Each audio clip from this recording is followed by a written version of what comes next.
All right, here's our campsite for the next couple of days. We're at the Trinidad Lake State Park. This is space number 15. We have actually got a lake view from our campsite. It's really nice out here. We stayed at Caprock Canyons State Park in Texas last night, and they're known for a bison herd, and we never saw any of the bison this time. They do have the groundhogs, and we saw plenty of those.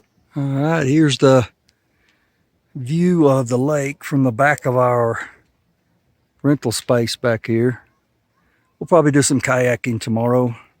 It started raining this afternoon and kind of just little pop-up summer showers and kind of slowed us down a little bit. You saw our campsite on an earlier segment, and in our campsite I reserved this reservation about a month ago, and I saw we had electricity, but I didn't know we didn't have water at the campsite. So we have a 20-gallon tank to fill up.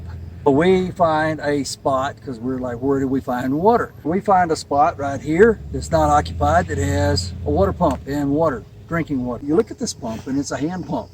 Hand pumps pump when you pump up and down. So this is funny, all right? So Kathy and I hooked the hose up, and we're pumping. We're taking turns pumping, and we're pumping, and we're pumping, and we're pumping.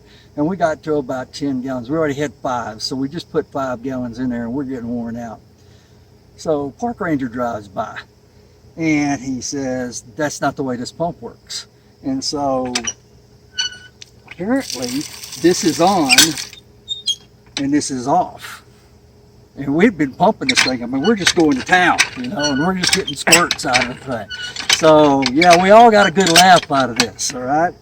But keep this in mind if you come to Trinidad Lake State Park in Colorado, that these pumps are on and off. Lesson learned.